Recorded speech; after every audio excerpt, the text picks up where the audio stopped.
Well, good afternoon, everybody. Thanks for joining us, either live or on catch-up. I'm Tim Sykes. I'm the Bordeaux buyer for the Wine Society, and I'm here in conversation with my colleague Shaun, who's our fine wine manager, who I'll introduce in a second, to talk about the 2022 Bordeaux vintage, and more specifically our En Primeur offer, which is about to go live. So maybe, Shaun, you could just introduce yourself and explain where you fit in at the Wine Society. Yeah, thanks, Tim. My name's Shaun Kiernan. I look after fine wine and En Primeur, and I think I've been buying En Primeur, marketing En Primeur for about 25 years, actually. Yeah. I think altogether. Yeah. Sebastian, before yourself, and Yeah. we went out on a trip mid-April together. So basically in April, I normally go out twice to taste the new vintage for 2 separate weeks. This year was no exception. So Shaun and I went at the beginning of April and tasted quite a lot of wines and got a feel for the vintage.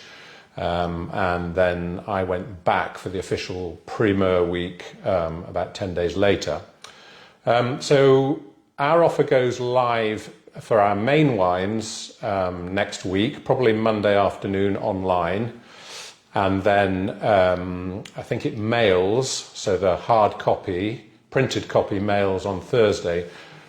And that's the reason we do an offer so late. So we offer the top wines as they come out, the eye-wateringly expensive wines. But these are the wines that are value for money, the best value. They're the wines that Shaun and I can afford to buy. And they are particularly good this year. But we have to wait until all the prices come out and then go to print, and that's why we're later than everybody else. But all our members tell us they prefer to see the entire offer with all the cases, all the prices, and then make their choices. So that's why we do a rather late release compared with our competitors. So maybe we should move on to how the vintage is. So do you want to talk a bit about the weather? Yeah. The weather was the sort of The weather was the key, but it's quite a paradoxical vintage. So the weather was extremely hot and very dry. And generally when you have hot and dry vintages, the wines can tend towards the jammy and unbalanced, whereas actually the 22s are remarkably fresh. And I asked Christian Muix, who's one of our, in a way he's a confidant in Bordeaux. You get an honest opinion from Christian. He owns quite a few top chateaus on the right bank. And I asked him, how come the wines have this freshness and this energy despite being from a very hot, dry vintage? And he said, I don't know. So the honest opinion is the vintage style has confounded the expectations, and the wines do have terrific balance. I mean, I don't know what your view is of the style of the vintage and the. Well, you were very excited when we came back. I was very excited. Yeah. I think it's, I have to say, and I think you agree that it's probably one of the best En Primeurs I've ever tasted. Yeah. And just picking up your point about the weather, I mean, Christian said he didn't sort of understand why it was like it was, because you've got that freshness but the concentration. But having spoken to the people that we met, I think the general feel was that the weather was hot throughout the whole growing season, and I think the vines acclimatised. Yes. There was just the right amount of rain. Yeah.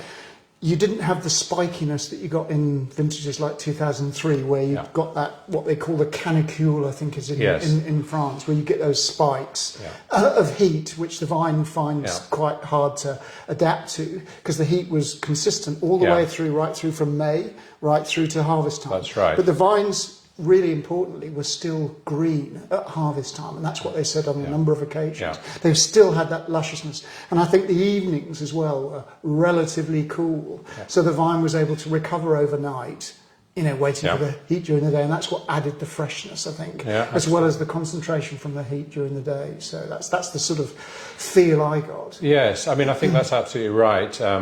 Nicolas Audebert, who's one of the superstar winemakers, he's at Rosan Segler and Canon, he actually said, he used the analogy of somebody who is in the vineyard under the sun from the beginning of the season and gets acclimatized to the heat, and compared that with somebody who comes out in August without a hat on into the really, really hot conditions. And he said 2022 was more like the first. In other words, the vines became acclimatized to the heat and adapted. They are remarkably adaptable vines, and it can be seen in the wine. So the wines have freshness, they are ripe, they have lovely dense fruit, they have energy, and they also have concentration. So the wines have all the constituent parts to be keeping wines, even if some of them will start to drink relatively quickly. So we're very excited about the vintage.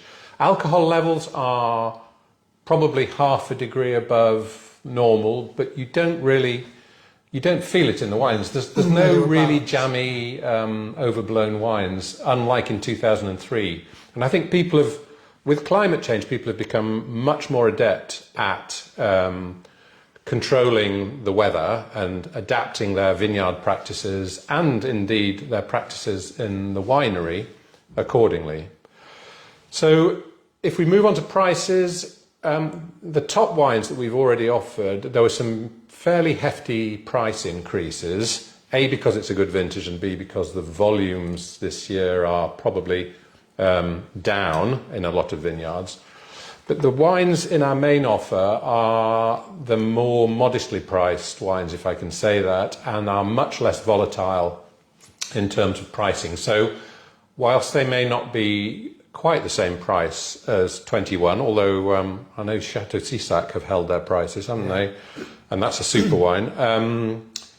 The increases are relatively low-key, I think it's fair to say.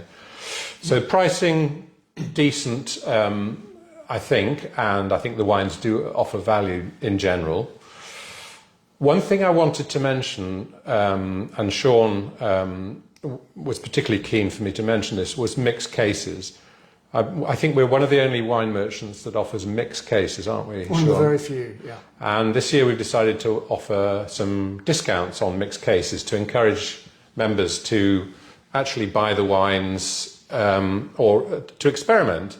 So we're offering various different mixed cases, and you can mix and match, well, not mix and match, but you've got cases where you've got maybe one bottle of different wines from different parts of the region, or you've got 2 bottles or 3 bottles.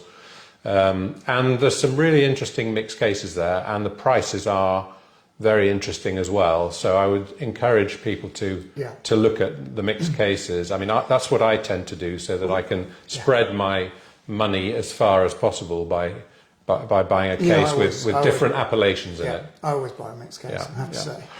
They're also good for people who haven't bought En Primeur before. If you want to stick your toe in the water, I think the En Primeur pond, I think 2022 is actually a very good vintage to do that.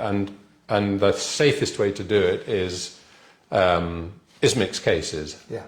So exactly. I would strongly encourage mixed case purchases if you're slightly wary of En Primeur offers. Or committing to a lot of money. Or committing to one wine and 6 bottles, say. And we've increased the range of mixed cases, I think possibly 9 this year, I think we've got. So including 2 Sauterne cases. So there's a great variety, and we put a Magnum case in as well, which is something we haven't done before, which is a bit of fun. And Sauterne is something that I have not neglected yet, have neglected so far to say, but needs a special mention. The Sauternes are lovely this year. I tasted widely. I'm very friendly with a chap called Bill Blatch, who is Mr. Sauterne. He's an Englishman who lives in Bordeaux and has been promoting the wines of Sauterne for years, and he always gives me a tasting of 30 or 40 different Sauternes, and he gave me a brilliant tasting, and then we've bought quite a few options, much more than in the last 2 or 3 vintages, because we think it's a super vintage with noble rot and wines with real character. And there are halves as well on most of the wines. Yes, we're doing a half bottle mixed case, which is something members really like.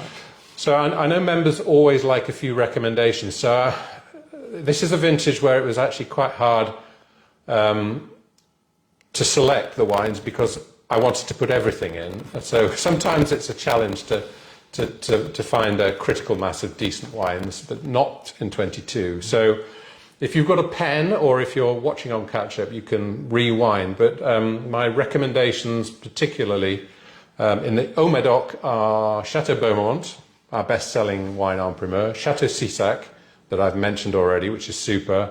Chateau Sénéjac is lovely this year, as in most years, owned by Chateau Talbot. And Chateau Cantemel, which is probably the best value Cru Classé and is super this year.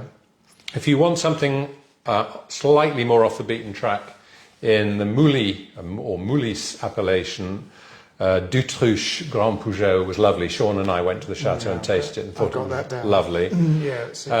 Margaux, Angleday. I think we are the biggest. We get the biggest allocation of Angleday in the country. Syrah is lovely as well, but things like Dissin are lovely at the kind of more expensive end. Saint-Julien, Gloria's good this year. We didn't buy it last year, but it's lovely this year. Petit Ducru.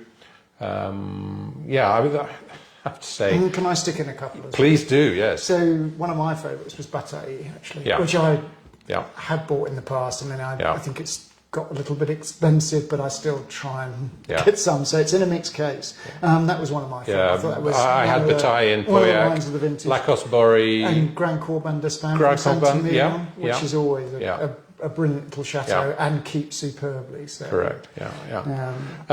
I would like to mention 2 wines from Saint-Estèphe, which are super, and I've committed to a large quantity of, so I'm not just selling it for that reason. I was actually so impressed by the wine, I bought a large amount, and if we've got any left over, I'll be very happy with that.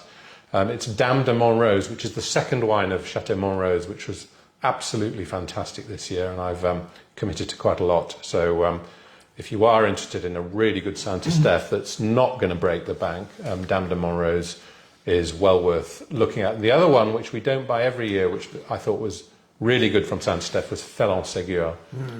In the Grave, you've got Domaine de Chevalier red and white, both fantastic.